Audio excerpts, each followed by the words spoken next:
Olá, galerinha, tudo bem com vocês? A Prof. Fer também está bem. Segundou na nossa semana, pessoal. É isso aí, semana começando, né? Na aula de hoje nós vamos trabalhar com a disciplina de História, por isso já peguem lá a apostila do quarto bimestre junto com a Prof. E abram lá na página 138, isso mesmo, página 138. Na aula de hoje nós vamos continuar falando sobre os indígenas, né, que é o tema do nosso 7º capítulo, só que vamos falar dos antepassados desses indígenas, né, vamos falar dos povos que vieram antes desses indígenas atuais, aos quais nós falamos na aula passada. Então, antes de existir o Brasil. De que maneiras podemos descobrir como viviam no passado distante os primeiros habitantes no Brasil? Como eles se organizavam? Então, assim, a gente sabe, né, pela história que nos contam, que o Brasil, antes dos portugueses colonizarem, quem moravam aqui eram os índios. Mas será que eram os mesmos povos que habitam aqui hoje? Será que eram os povos diferentes? Será que os costumes deles eram iguais ou eram diferentes? O que será que mudou? E como comprovar que isso é verdade? Afinal, né, nós conhecemos as fontes históricas orais, mas como comprovar essa fonte histórica? Deve ter outra maneira, né? Uma das formas é analisar os vestígios que eles deixaram. Entre esses vestígios estão as pinturas rupestres, os utensílios feitos de cerâmicas, os restos de machado e outras ferramentas feitas de pedras e principalmente por meio dessas fontes históricas materiais que grande parte dos pesquisadores de hoje descobrem como viviam esses povos do passado. Então, são dessas maneiras, pelos vestígios que eles deixavam com o passar do tempo, né? Com as ferramentas que eles usavam, talvez roupas que eles usavam, as pinturas que eles deixavam nas paredes, as pinturas rupestres, né? Os utensílios que eles usavam. É assim que nós podemos descobrir um pouco mais sobre como viviam os nossos antepassados. Sobre como viviam, né, os povos que habitaram a Terra aqui primeiro, principalmente falando do Brasil, né? Então, ali tem algumas atividades orais para vocês responderem, tá? Vocês podem fazer a leitura e a reflexão aí na casa de vocês, né? Lá na página 139, os antepassados dos Cuicuros. Você sabia que os vestígios não contam somente a história de povos que deixaram de existir? Eles também contam a história dos povos indígenas do presente. Então, a prof vai fazer a leitura desse texto, que não é muito grande, ele tem 1, 2, 3, 4, 5 estrofes, ele tem 5 parágrafos. A prof vai fazer a leitura dele agora para justamente incentivar vocês também a fazer a leitura aí na casa de vocês, tá? Então, se você ainda não fez a leitura desse texto, pausa o vídeo agora, faz a leitura sozinho, se concentra, esvazia sua mente e depois faz a leitura com a prof aqui novamente, ok? Vamos lá! A descoberta de alguns vestígios em Mato Grosso, feita por pesquisadores do Brasil e dos Estados Unidos, revelou que os antepassados dos Cuicuros viviam em grandes aldeias de formato circular, protegidas por muros e fossos, ligadas por estradas e pontes de abastecimento de represas. Fosso quer dizer uma abertura no solo, um buraco, que pode ser tanto por causas naturais ou artificial, quem foi lá e cavou, né? Então, tinha um círculo e em volta desse círculo tinha um buraco, tá? Ou muros para proteger a aldeia. Essas descobertas provam que esse povo vivia em um local fixo, bem estruturado e sobrevivia da agricultura. Lembra lá dos 3 setores da economia? A agricultura faz parte do setor primário, né? Muito importante. Esses antepassados estão ligados aos Cuicuros do presente por meio de técnicas e tradições que se mantêm, como as atuais aldeias circulares com praça central, né? Você não vê na televisão as aldeias dos índios em formato de círculo, assim, com casas ao redor e uma pracinha no meio, que é o lugar onde eles fazem as suas festas, as suas comemorações, né? Mas nem todos os povos indígenas viviam desse modo. Em diversos pontos do território de hoje, forma o Brasil, existiam diferentes maneiras de sobrevivência, organização e trocas culturais. Aqui o texto está falando para vocês que não era só assim, isso não é um padrão correto dos indígenas, tá? Alguns povos indígenas montavam suas aldeias assim, mas não era todos, tá bom? Mudava de acordo com o povo. Alguns grupos viviam da caça e da colheita de frutos e movimentavam-se constantemente pelo território em busca de alimentos e lugares para se abrigar, povoando mais uma vez a diversidade dos povos indígenas. Então, assim, alguns índios ficavam num lugar só, como é o caso desses cuicuros. Eles ficavam num lugar só, por isso que a aldeia dele era bem estruturada. Tinha muro, tinha fossos, tinha, né, eles sobreviviam da plantação, da colheita, da caça ali naquele lugar. Já outros grupos indígenas, outros povos indígenas, eles andavam por todo o território brasileiro, eles viajavam, eles se mudavam em busca de alimento, em busca de utensílios, eles não ficavam só num lugar e por isso a aldeia dele era montada de outro jeito, tá? Número 1. Na sua opinião, quais são as maiores dificuldades para se estudar o passado dos povos indígenas? Então, assim, tem muitas dificuldades, né? Quem estuda isso se chama um arqueologista. O nome dessa ciência é a arqueologia, que estuda, né, através de vestígios o passado.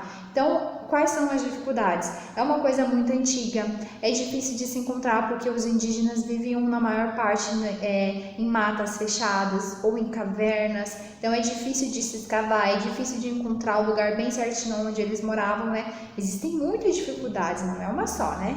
Número 2. Por que é possível afirmar que assim como existem uma grande variedade de povos indígenas atualmente, os indígenas não eram todos iguais no passado? Como que a gente pode afirmar que hoje tem vários povos indígenas e no passado também tinha vários povos? Ou será que no passado era só um povo, daí eles brigaram, se separaram, aconteceu alguma coisa? O que vocês acham? Vamos ler o texto lá de novo e vamos descobrir como é que é possível provar, tá? Agora lá na página 140 e 141, lembrando que essa que a prof acabou de explicar e da página 139 é uma resposta pessoal, vocês têm que escrever com as palavrinhas de vocês, tá bom?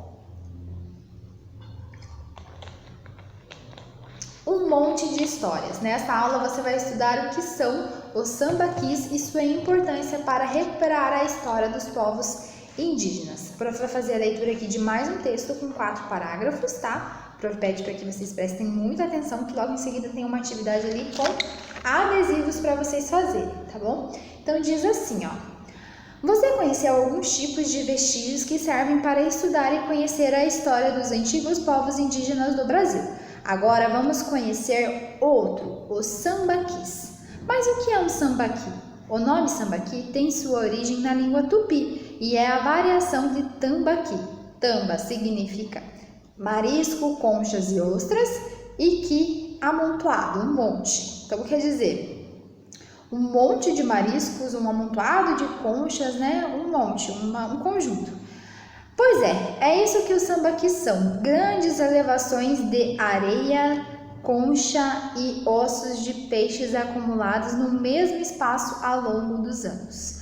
Ao analisar os sambaquis, os pesquisadores também encontraram restos de alimentos, instrumentos para caça e pesca, marcas de fogueiras, pequenas esculturas, ossos de animais e fósseis humanos, o que apontou que os locais onde eram formados os sambaquis serviam de moradia e onde também essas pessoas sepultavam seus mortos. Então eles viviam ali e ali enterravam os seus falecidos, né? Eles sobreviviam através do mar, né? Seus peixes, seus mariscos, eles caçavam, eles pescavam e assim sobreviviam, né? Localizados em regiões litorâneas, que é onde ficam as praias, os sambaquis revelavam também a vida pesqueira e canoeira dos indígenas, responsável por suas construções. Não era incomum encontrar entre conchas e anzóis redes, restos de tartarugas marinhas e tubarões.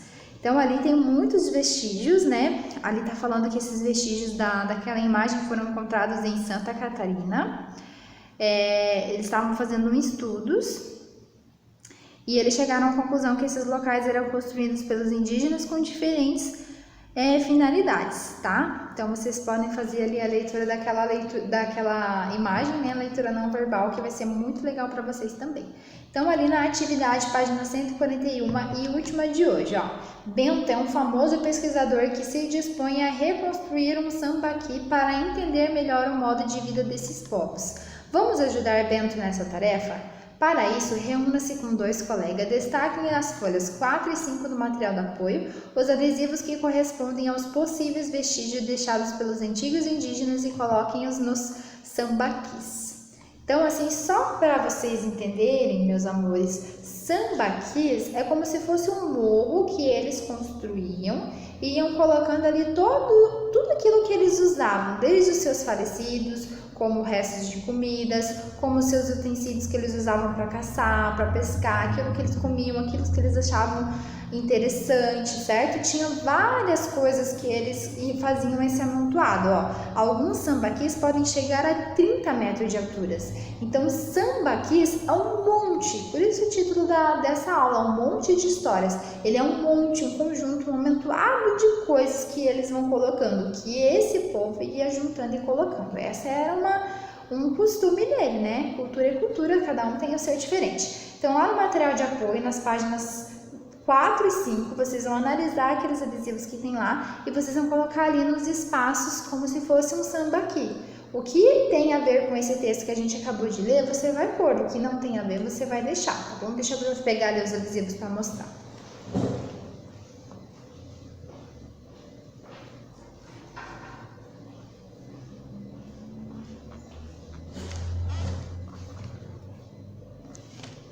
Folhas 4 e 5, achei.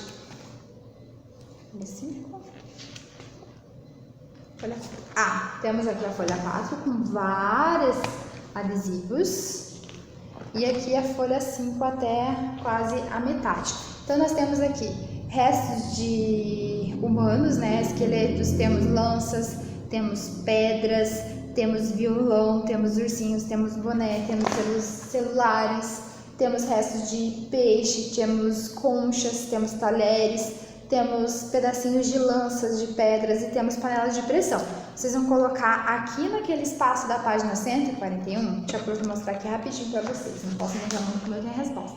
Aqui nesse espaço, os adesivos que tem a ver com esse texto que a gente acabou de ler, tá? Não vale colocar coisa lá que não tem nada a ver, tá bom?